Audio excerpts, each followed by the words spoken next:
What a bad chick, she wants to flaunt it. Got that look in her eyes, she wants to own this. What a grown chick, beautiful lips.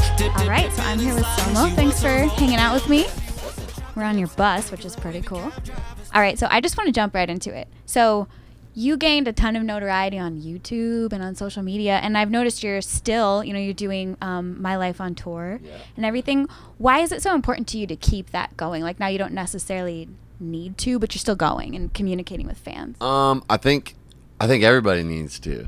I don't think there's a point where you just stop needing to put out content. I think for me to be an artist, I gotta supply paintings, right? So that's just how I look at it, and I just want to keep it going. And our world is so fast, and everyone's attention spans are so short that I think to connect to people, you got to keep it up. You got to keep it going. So. And I noticed you uploaded your latest mixtape, like on your own. I saw that on your latest video. So it's important to you to keep that connection and keep it personal? Definitely. I mean, I'm kind of weird. I'm a perfectionist. I'm like a do-it-yourself kind of guy. Like, I like doing everything. So it's been a process growing into an artist who couldn't do it all himself. And now I have 11-person crew on the road, and without them, none of this is possible. But I definitely have a vision on how everything should go, and I expect that, perfection from everyone and around me, and not in like a bad way. I just know that everyone. I don't ever expect anything out of anyone that I don't think they can handle. So I just go for it like that. Cool. So you just put out your latest mixtape, My Life 2. Was that on your birthday, right? Yeah. Happy belated birthday.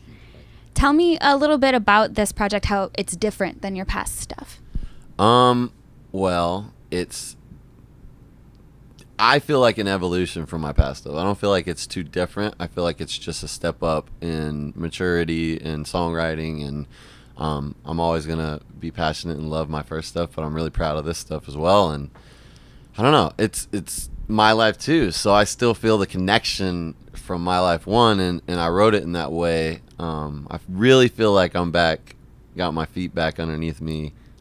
I've been like growing into an artist over the past 3 years and more, and I wasn't planning on doing this, so it kind of like took me by surprise, and I had to like regroup, and I feel like I'm finally there. So how does that happen? How do you just all of a sudden get thrown into recording a whole mixtape? Well, I started on YouTube, like you said, and I just was doing covers, and people were reacting, and I thought, why not try to write original music and see if people will really listen? And they actually listen more when I put out the original stuff, so it's been awesome. So you grew up with a musical background. Your dad was a musician, but what inspires you outside of music that works in your music and in your lyrics? Life.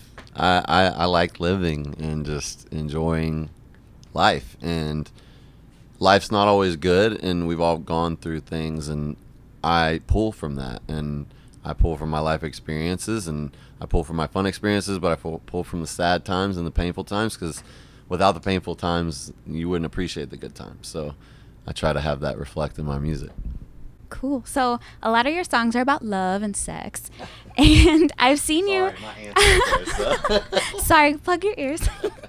I've seen you talk about this a little bit, but I wanted you to elaborate kind of on the difference between sex and love, and how you kind of show both of those in your music. I think sex and love go hand in hand. Obviously, without it, we wouldn't have people. So I feel a duty has been tasked upon me to help in a way. And I'm a very sensual person, and I love R&B, soul music, and it just translates into that. And I just let my feelings come out, and I try to do it in a respectful way. Obviously, there's some sexual songs that are a little more derogatory and I don't want to say disrespectful to women, but sometimes it can be taken that way. And I try to come from the approach that, you can be sexy and you can be in love and you can have all that and still, do it in a gentlemanly kind of respectful way. And I take it, I push the limit a little bit to have fun with it. But at the end of the day, it starts from that, the gentleman stance of love is important, and, the sexual stuff just comes with the passion. So what's your favorite thing about being in love? Probably the butterflies, the happy, good feelings that you get, and just knowing that life is better with that person. Oh, that's sweet. Okay, so you're on tour right now. What's your favorite thing about being on tour, and then what's the first thing you want to do when you go home?